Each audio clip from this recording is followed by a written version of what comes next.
Thanks, India, and a warm welcome to everybody to this session. I'm just going to share my desktop in a second. There we go. I can't really see you guys, so first of all, I apologize for a little bit of the disconnect that you may feel. I really wanted to be there with you and be a part of this in person, but I really hope you enjoy this as much as I'm looking forward to bringing this to you.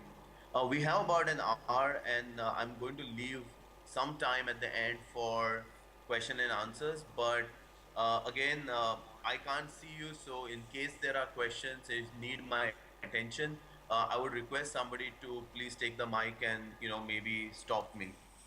Um, to get started, a little bit about myself first to give you a context of what I do. Uh, I work for a company in India. I've been about 15 years as a software engineer and a business solutions guy. And one of the unfortunate experiences of building business applications has been that you don't really get user engagement. You technology apart, the solution needs to be interesting, the solution needs to be acceptable to your end users, and they need to enjoy what they are doing while they are doing their work. And about 3 years back, when we started looking at this whole the buzz around gamification and the way social was picking up and the way multiplayer games were picking up, it was pretty clear to us that maybe this is the game changer, and maybe this is the way we can take our business applications, we can take our workflows, and then make them more acceptable and more fun for your end users.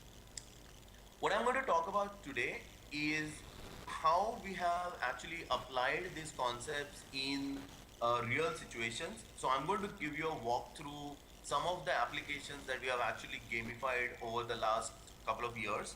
Uh, but it's also important for me to take you behind the scenes of these apps, try and give you a sense of why gamification is not just about assigning points and badges, and why there is a lot of um, other things that you need to be very careful about when you embark on a gamification project. Because while there are very interesting applications and uses for gamification, if you don't do it right, you can very quickly get disillusioned with a project that is badly designed.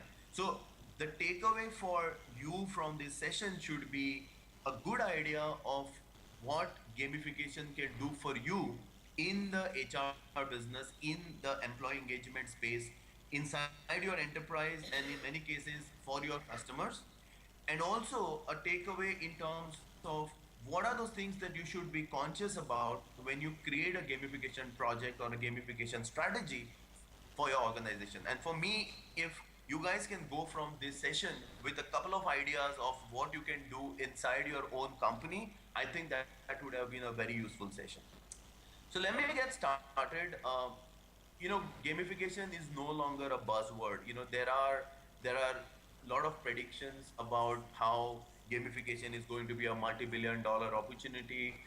Every organization will have gamified applications, and we are seeing a lot of interest in gamification already. There is a lot of buzz around. There is a lot of noise around. But what is gamification? Let's spend a little time on this particular slide, because I think this is one slide that is extremely critical when you really look at a project in gamification. Okay, now I'm explaining this in the context of a shopping mall or an e-commerce site for that matter, because most of us would relate to this very quickly. It is extremely important to note that any gamification project, and for that matter, any employee engagement or a customer engagement strategy, needs to be based on the same four levels of engagement. So let's spend a little more time on this, right? So the first level is aware, right? You have a new departmental store in your neighborhood. You need to know that it's opened up. You need to know that a site exists. You need to know that certain things are available on the site. There are certain workflow, certain business rules, certain data points that are available. And it means that the first level of engagement for your user, whether it is an employee in your company or it's a student in a new education course, or you're talking about fans of celebrities, or you're talking about any gamified application and the user of that application, the first level is aware. And why is this important? Because if you design a gamification project or an application that requires your customer or your user to act, which is the second level of engagement, before he is enough aware of your application, you are actually bypassing a more critical level that needs to be achieved before you can go to the next one. So, for example, unless you know a store exists and unless you know what is available in the store, you're not going to buy stuff from it, right? And what a store will do for you is it will have a shopping window, it will have displays, it will probably excite you to come to the store, and then it will incentivize you to get activated, to become, maybe open your first account with the store, maybe, register with the store, and so on and so forth. So once you're aware, your game or your gamification strategy then takes the user to the activated level. And activated level is where you do things like updating user profiles, you start placing orders, you start, in the case of a learning environment, maybe you start taking some courses. So that's when you get activated. Now, once you're aware and activated, the next level is how can I get my user to get addicted? And again, you will quickly relate to it when you look at a shopping center or a mall, because once you go to a store, you will have a loyalty program, you will have some sort of a discount on your next purchase. And what they are really doing is that they're converting you from an activated user to an addicted user. So this is where appointment dynamics come into play. That's another terminology you'll hear often in gamification, is appointment dynamics, because you want your gameplay to be addictive. You want people to keep coming back for more and more, right? And then the last level, which is when your gamification strategy has really taken off on its own, is when your users have become amplified. They get friends to the store, or in your case, they make sure that other employees use your gamified application. They are very excited about it, so they write good reviews, they share URLs, they ask other people to try it out, and that's when your gamified strategy is really successful, because it has a life of its own, it has the movement of its own, and it has the buzz of its own. So the first takeaway I want you to take from this session is that a good gamification strategy for your organization should look at the level of engagement of your users, whether it's an e-commerce session, it's a e-learning application, or it's an employee appraisal tool. Unless you think from the four levels of engagement and your game play actually moves users from one level to the other, you will have a problem in getting your gamification strategy to start working for you. Okay, so what can we do in social gamification, especially in an HR scenario? We have personally over the last 3 to 4 years, we have seen very interesting applications, and I'll spend the next few minutes actually walking you through some of them. But crowdsourcing of appraisals is a big deal, because today most of the HR personnel out there would realize that appraisals is probably one of the obviously it's one of the most critical apps, and yet it is the function that is probably done least effectively. It takes the most amount of time, it creates the most heartburn, and very few organizations I know can proudly say that they are very excited about the way they do appraisals, right? So crowdsourcing of appraisals using gamification is an extremely useful uh, area of project to take up. Driving values in your company, and especially in an M&A scenario, if one company gets bought over by the other and you want employees to feel like part of the company, how do you get them to get excited about value systems? How do you get them to behave in the way you want them to behave?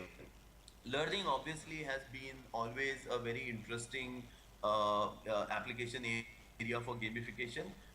So I won't even spend too much time on that. And then of course collaboration, getting people to share and getting people to do knowledge management within a company. Again, gamification has a lot of use cases there. I'm going to move into some examples now. The motivation of giving you examples obviously is that while I can keep talking about how gamification is exciting and useful, I think if you just see what people are doing, it should motivate you to think of some ideas. And I'll be very happy at the end of this session to take questions on your ideas, or what we think about those ideas, and probably that will be the most exciting part of this discussion. So let me start with some examples. These are all examples that I have personally worked with for customers globally, and you might relate to some of these customers. You might relate to some of these use cases. So what are you seeing here, right? You're seeing something that looks like a Farmville avatar. You can see that there is a very beautiful house. You have a car parked in the garage. You have a swimming pool, but you will notice that the pool doesn't look very, very clean. It seems to have leaves in it in the corner there. And you actually see a dashboard. Now, what is this dashboard, right? This, in the situation that it has been deployed, is actually an environment for the team called Jets. So you see in the top right corner the team Jets. Amy is a part of this team, and this belongs to the company Tapfin, which is a Manpower Group company, one of their group companies. Now, what does this represent? So, interestingly, this car here is a gift given to Amy by her colleague David for the category of sales and business development under the subcategory of client references. Okay, so think about it for a quick second, and let me go back to the main environment. So what is this really happening here? What is happening is, as a team, as you are performing your job and you are achieving certain milestones, certain KPIs, and certain achievements, uh, your team members are actually contributing to your success and your profile by handing you certain recognitions, which are virtual gifts, right? And as a team, as you do better and better, obviously you will start getting more flowering trees. You will start seeing a better bungalow. Your swimming pool looks better. Your the space at the back, which is all empty, might have a playground. And when I just visit your profile, I have an instant recognition of what is happening in terms of your productivity and your performance. Now, there are a couple of other things that you should notice right at the bottom here. Right at the bottom here, you'll see a message that says that the swimming pool needs maintenance in a few days, right? So, what is happening now here? What I'm doing as a game engine is, because you got a gift a few months back, which was that swimming pool, you cannot rest on those laurels. You need to continue to do something to deserve to be in that position. It's exactly like it happens in real life, right? You buy something, you need to take care of it. So, as an example, here the game is reminding you that if you need your swimming pool to look clean, you need to get another 7,000 points to get to that place. And what you are doing here is, you're creating some sort of an appointment dynamics. You are creating a need in the employee to do something to maintain the state of gameplay that he or she was used to. If you don't do that, what happens over a period of time is, your swimming pool starts looking from very good to okay to very dirty. And it's a clear indication to your team and to you that you might have done a great job in the past, but hey, you need to buck up and do something more, right? A lot of people look at the game and say, hey, this is all cool, but is this really fun? Is this not, if you are in a banking and finance domain, for example, you're more used to more of the more let me call it the regular stuff, right? So something like what you're seeing here. Again, important thing is, yes, you can have leaderboards, you can have very, very basic points and badges. But what is important here is, again, in the top right corner, you're seeing certain messages from the gaming system that are inviting you to do certain behavior. It is inviting you to take the next step.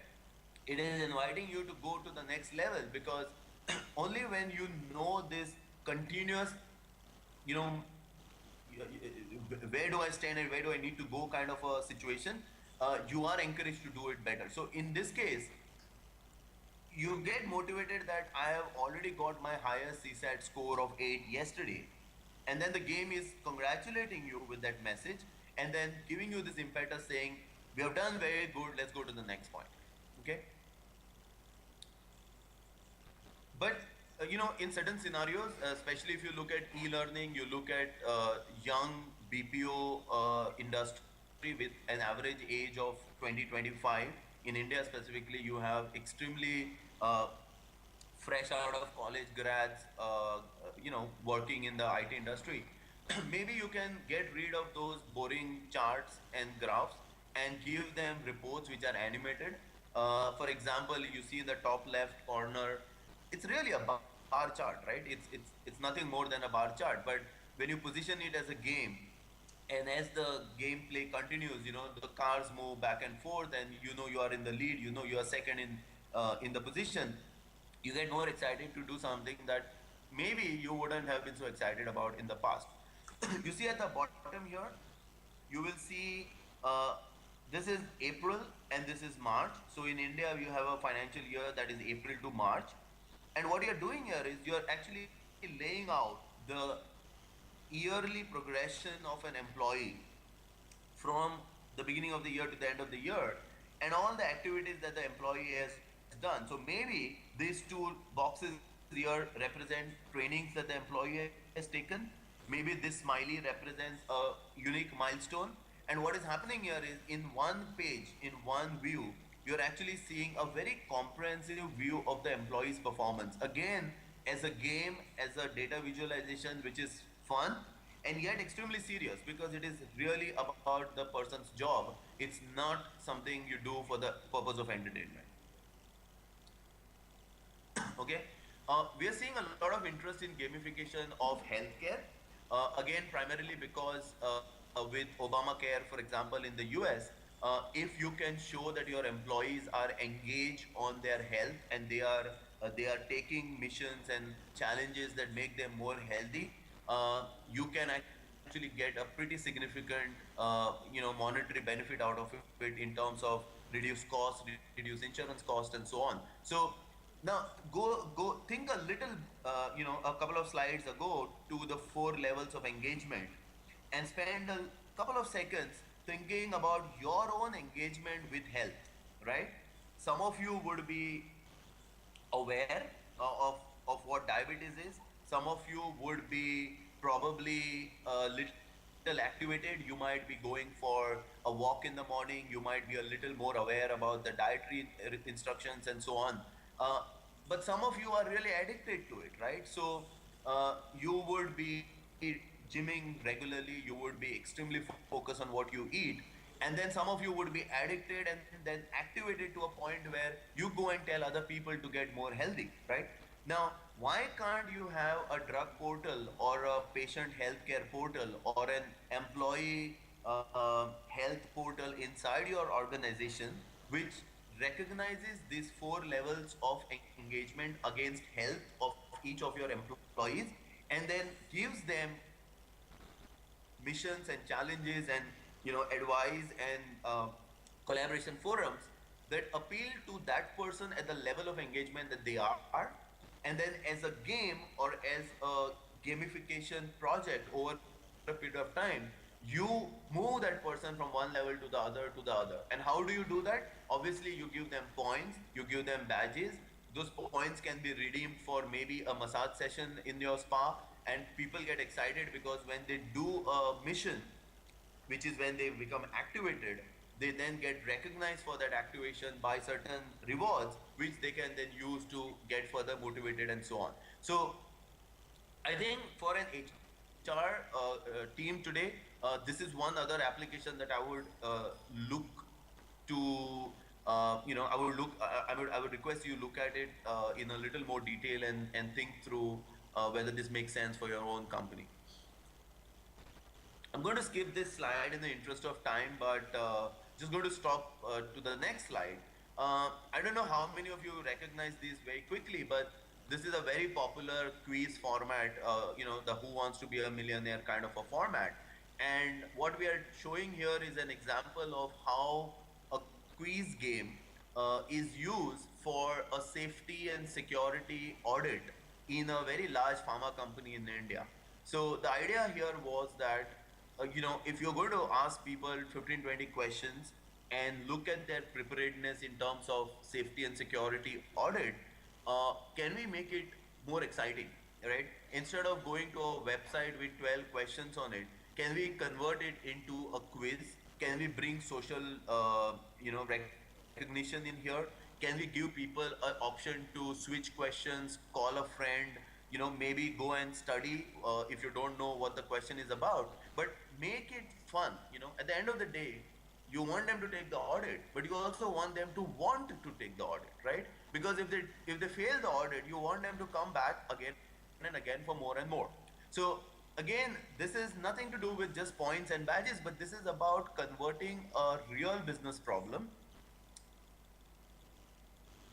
into a game that is exactly as serious as the original problem, and yet does it in a way that is more exciting and fun to do for your employees.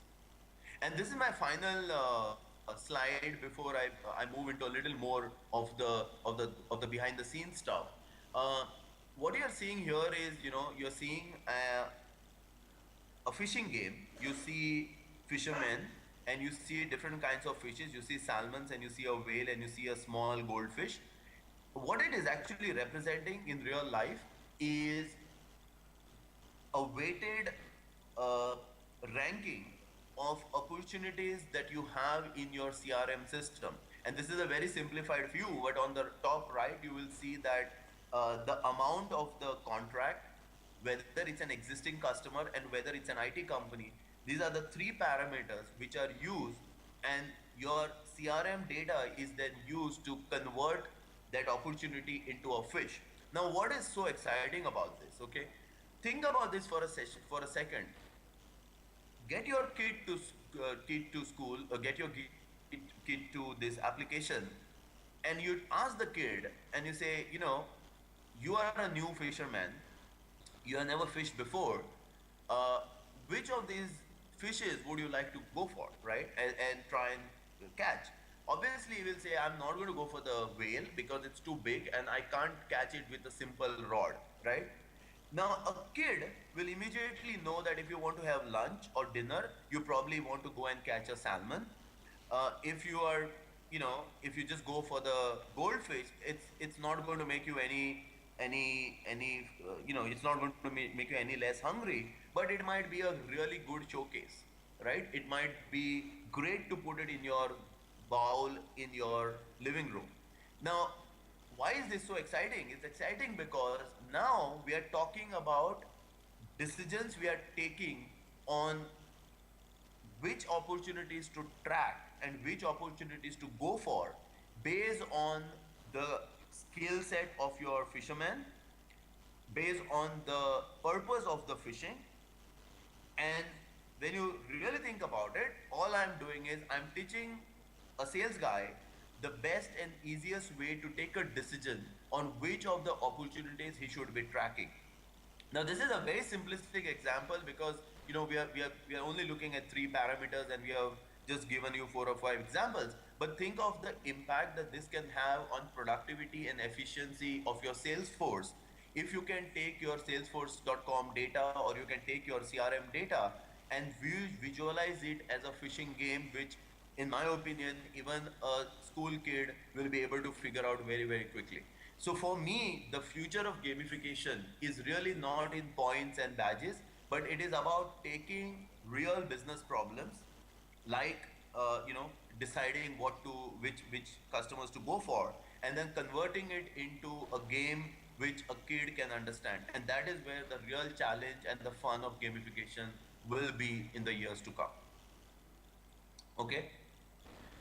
So important to understand that gamification can actually uncover and exploit a lot of data that is hidden below the surface of your organizations. So what am I talking about? Okay, just let us just go back to an employee engagement forum.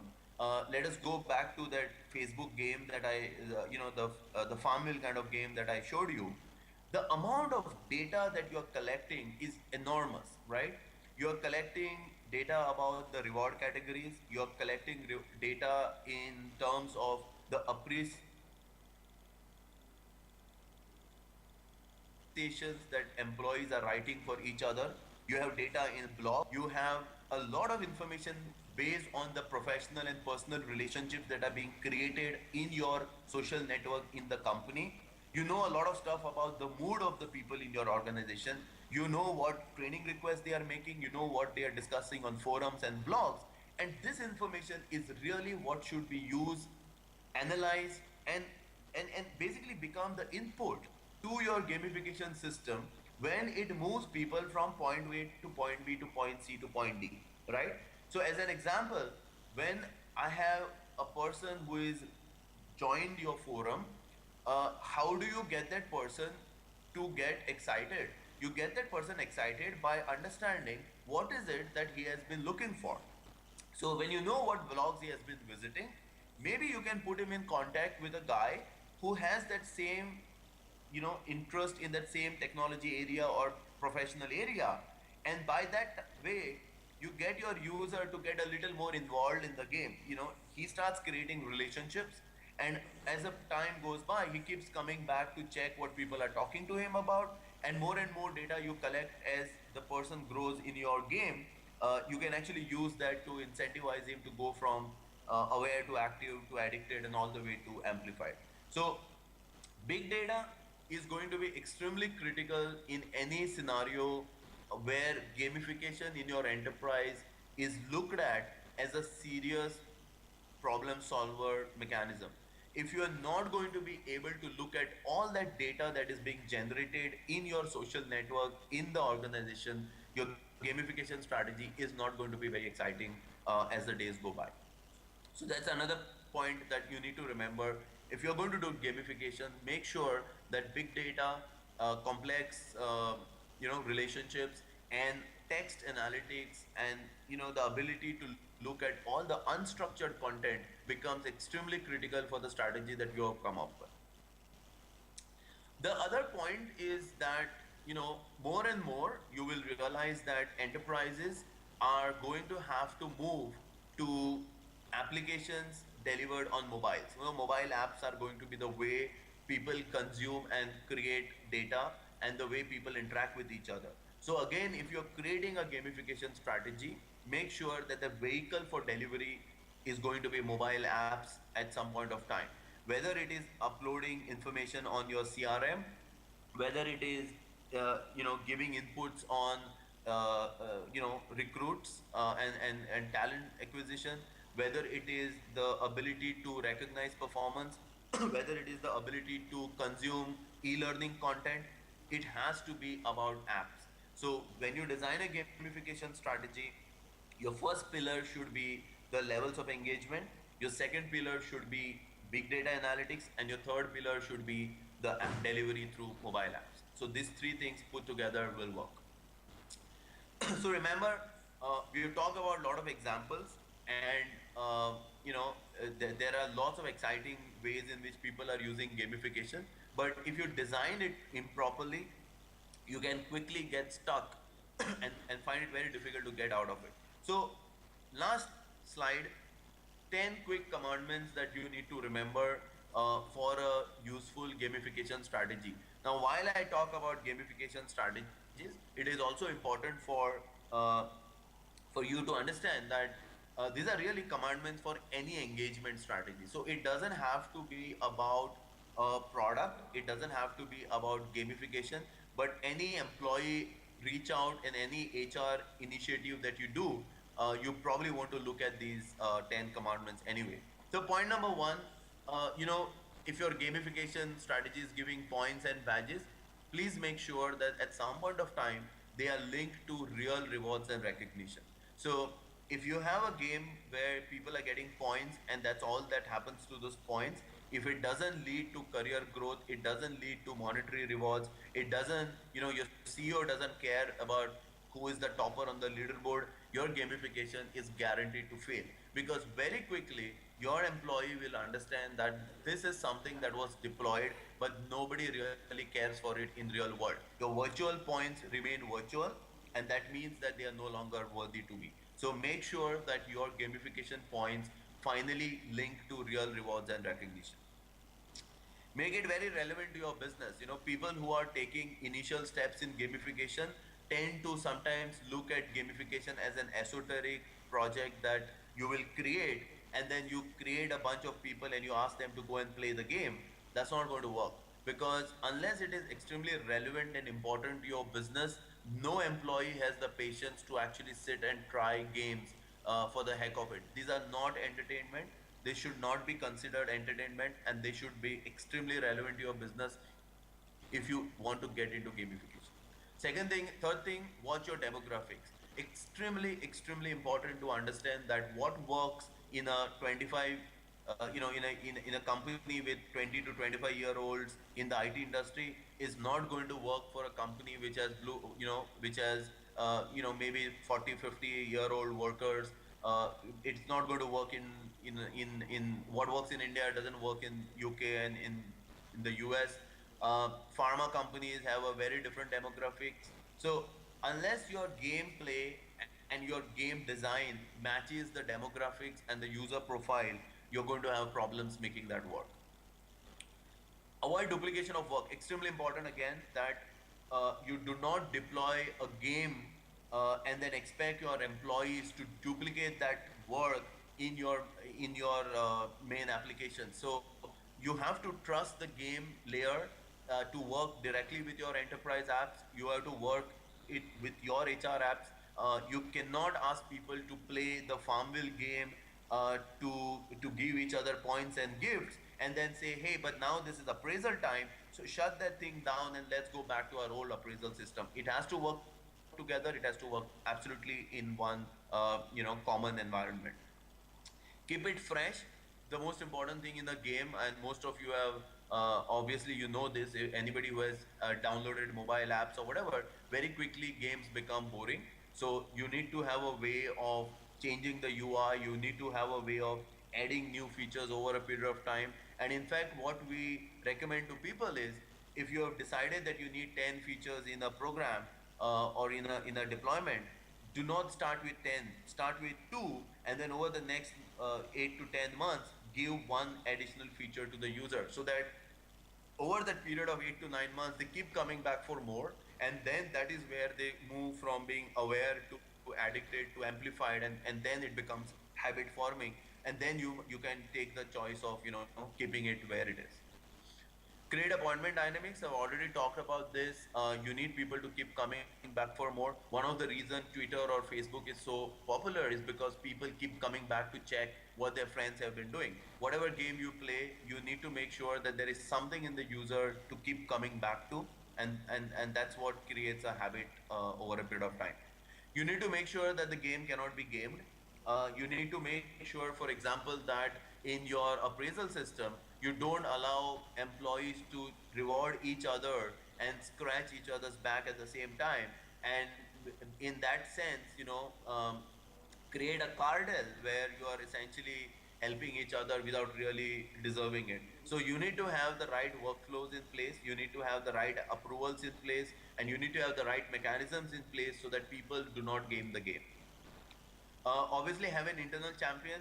Extremely important that you have a senior person in the company who wants to do gamification, who believes in the gamification project, and who can pull the right strings. Because there is still a lot of I wouldn't say negativity so much, but there's still a lot of unsurety. There is people are still a little will this work, will this not work question.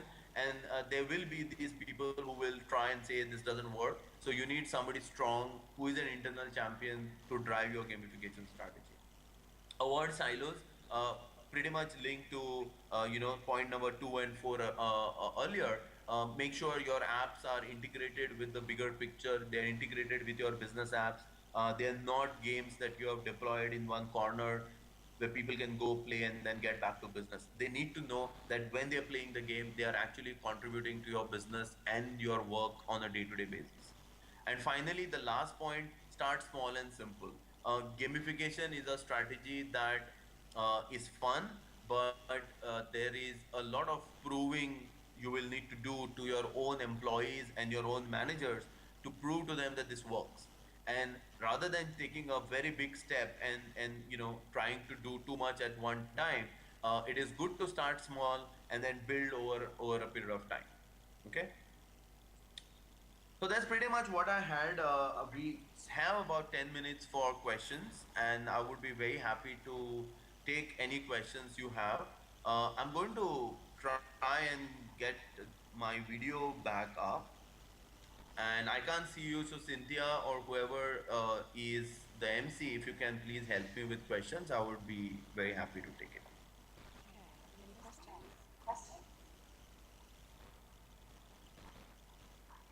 Not for the moment.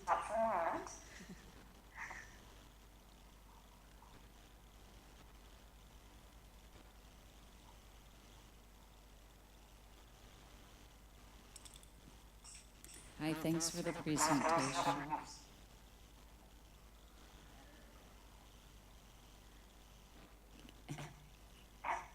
My question is, which industries have you found have the greatest success with this, and give an example of a type of business problem that was solved in using it? Yeah. Yeah, good question. Um, so, rather than which industry, what we have seen is that applications in gamification of the entire employee induction and training process, that has a very good pickup, and for a couple of reasons. Because most people spend tons and tons of money on employee training, and they're not seeing the use. They're not seeing that money being used wisely.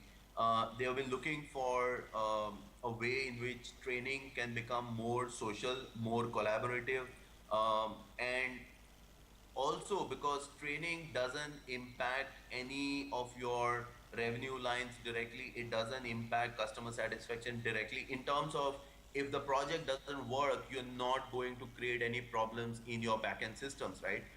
If you gamify your CRM, and customers actually start seeing some problem there, it's a bigger problem to have that. So training is easy. We have seen a lot of excitement and adoption in training. The other place where it's been extremely successful, but the pickup is slow, is in the area of employee performance management and rewards and recognition. So obviously the reason it is slow is because employee appraisals is a very complex process. Many HR heads will find it a leap of, I mean, they have to take a leap of faith to change the way employee appraisals are done. And when they do it, they, of course, they really want to go all the way. And we personally use it in my company. I belong to a services company of about 7,500 people worldwide. And we've used EME as a gamified employee appraisal platform for over 3 years now. We are seeing some large corporations going for crowdsource appraisals, and the whole Facebook style crowdsource appraisals. But it's a slow pickup, primarily because, as I said, the decision making is it's kind of a leap of faith for many HR people. We are seeing healthcare. It's not directly HR in some sense, but with Obamacare in the US, getting employees to become more excited about healthcare is an area where we are seeing a lot of uptake. We are seeing interest from drug companies. We are seeing interest from healthcare providers, and we are seeing interest from enterprises who want to gamify their entire employee health,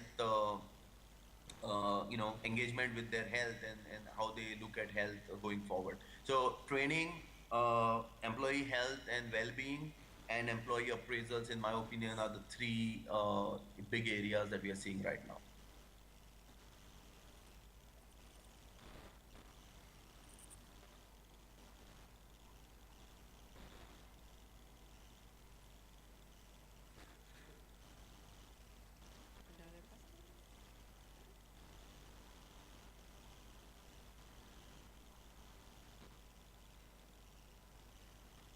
Siddharth, I think that was the last question.